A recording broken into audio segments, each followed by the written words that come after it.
It's early in the morning while I'm recording this, completely unscripted or unplanned. I just felt like recording this. It was my holidays and my final exams had just got over.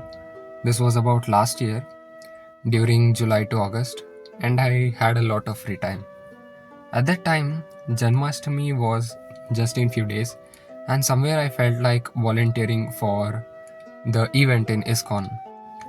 It was because I really like the way how ISKCON organizes events and celebrates different occasions so beautifully.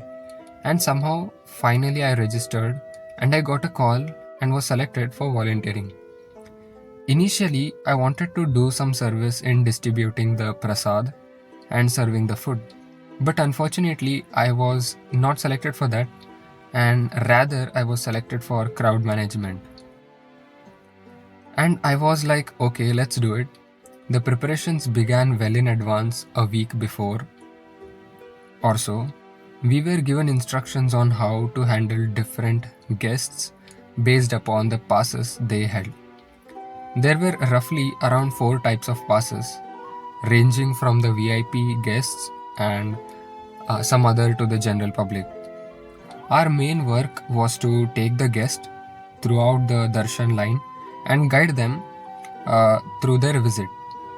The whole volunteering work began around 6 or 7 in the morning and lasted the entire day. Somehow, I had a lot of fun, met new people, made a lot of friends of different age groups. Some were students like me, and some were working professionals. It felt like we all knew each other since a long time and eventually met once again. And I didn't realize how the time went by, and it was already evening, the time for which I was allotted for the volunteering service was about to come to an end, somewhere around 8 p.m. in the evening. But somehow I told my group leader that I would continue volunteering, that I was available and I could continue volunteering till all the events got over, and thankfully he agreed for that. Finally, it was time for the last arti of the Radha Krishna idol at somewhere around 10 or 11 at night. I thought of attending the final closing ceremony and going back to home after attending that. But that's when I heard there was a shortage of volunteers for the VIP hospitality. Initially, I had no interest and I was already tired since I had worked for the entire day. I just wanted to leave right after the final darshan and arti. But somehow I was called up for the hospitality service. I was drained, but somehow I made up my mind that okay, let's do it for 15-20 minutes and I'll somehow try to escape it. Now, here is the thing, these VIP guests had kept fast or upvasa for the entire day, and we had to serve for their dinner so that they can break their fast. Initially, I regretted, but that was exactly what I wanted to do from the very beginning. That was serving the prasada and food. What made these VIP guests separate from the crowd was that they had sponsored the entire Janmashtami event by contributing in lakhs or even crores, not sure. Some of them were long-time donors of the ISKCON temple and were high net worth individuals and families. Some of them had been doing this every year. Coming back, their dinner was arranged in pandal inside the temple. This place was allowed only for the temple residents and the set of VIPs. Now I was like, okay, this is something exciting. When I entered the pandal, the arrangements were already made. Our job was just to serve the prasad to them so that they can break their fast. It was time and the VIP guests started entering the hall. There were just handful of people, somewhere around 30 to 40 members, including family, couples and childrens. Our group of volunteers started serving on the banana leaf as soon as they took their place and sat down. And here is the whole point of this video. A family entered the hall and there was like this one lady who was around 5 feet in height. She had a fair skin tone which I had never seen before. She had a glow on her face and her devotion could be felt anyone surrounding her. She was dressed in a traditional Gopi dress, and by looking at that, I was pretty sure that dress wasn't easily available anywhere. It was kind of rare, as though that kind of dress is just made by particular set of people. It was rare. I hadn't seen it anywhere. The way she sat down, walked, or even ate was as though of a goddess. Literally a goddess. Her face was decorated just like how a gopi gets ready to meet Krishna. In different scriptures like Bhagavad Purana, the 10th canto, the Brahma Vaivarta Purana, Garga Samhita, describes gopis wearing traditional vibrant attire of ancient Indian village women. It was something similar. They are typically described as wearing colorful saris and cholis during their worship to goddess Katyayani. They adorn themselves heavily with anklets called nupur, bangles, necklaces, and earrings. They specifically put the kumkum and apply kohl to their eyes. Their braided hair is consistently described as being woven with fresh, fragrant forest flowers. The Puranas state that they possessed a distinct, radiant spiritual beauty and effulgence that transcend standard physical descriptions. According to Vaishnava theology, the gopis are not ordinary women but expansion of the Lord's own Shakti. Therefore, their behavior and interaction with Krishna are strictly spiritual. Even while living among their families, the power of Yoga Maya, the divine illusion, kept them unsullied by material attachment, keeping them constantly situated in a purely spiritual consciousness.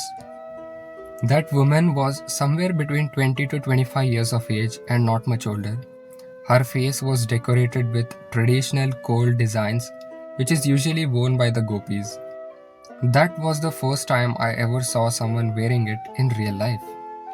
If you don't know, the kohl dots or kajal worn by the gopis are both decorative and symbolic in Indian devotional and folk traditions, especially associated with Radha and Krishna.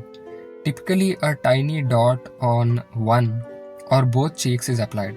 Sometimes a kohl dot near the outer corner of the eye is also worn. Their makeup symbolizes bhakti and not merely physical beauty. Dance forms such as Kathak and Ras Leela also depict Gopi with decorative kajal dots.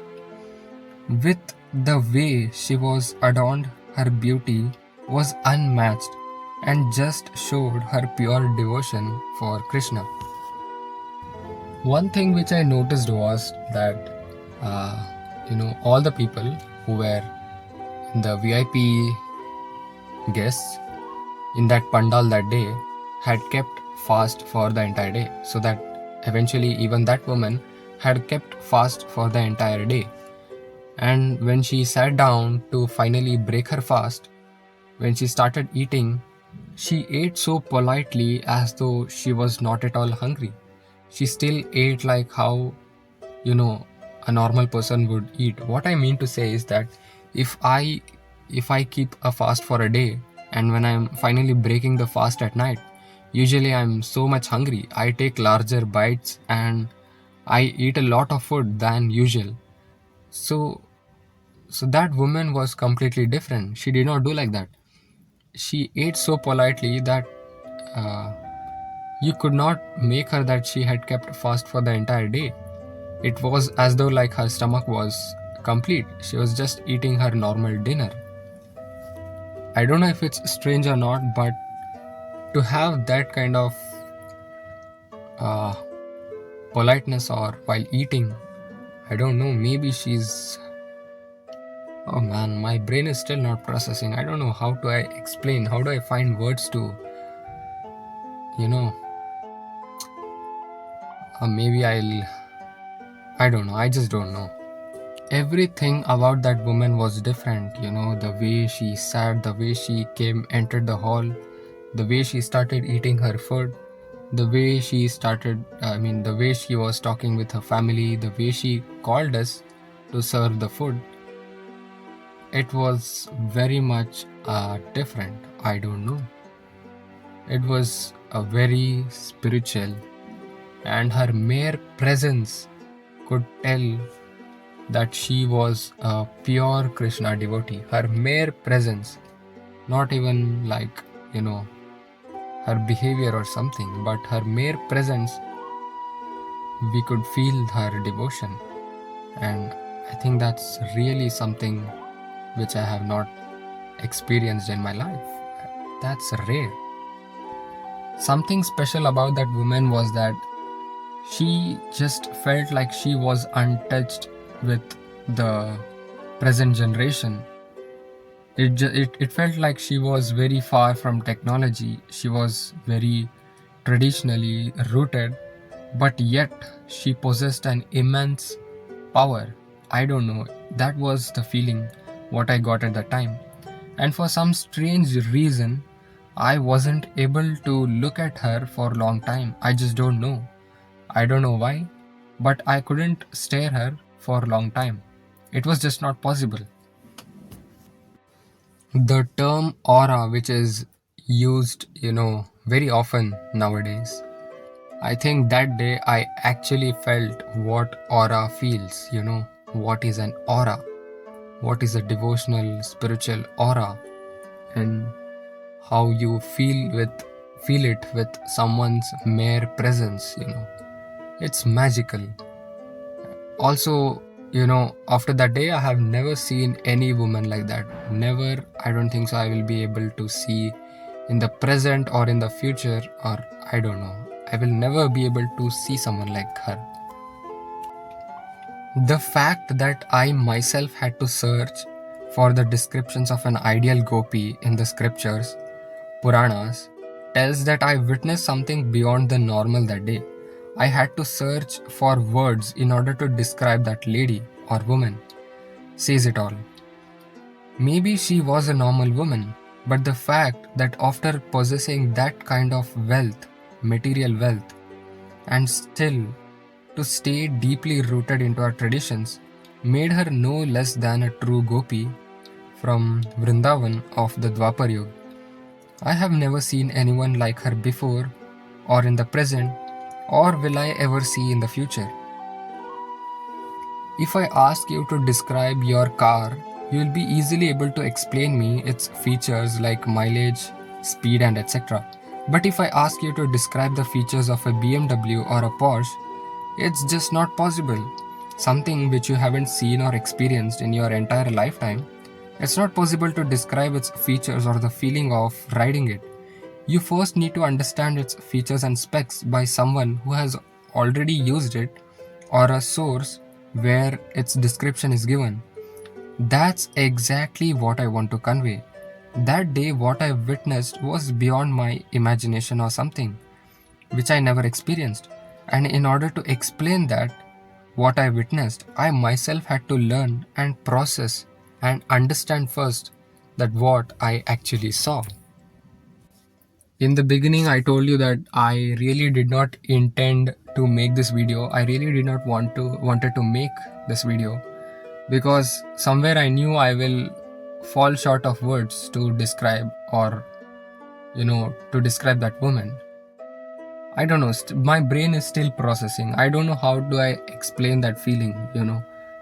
I don't even know if whatever I have said till now is enough to describe her presence, her beauty, her devotion.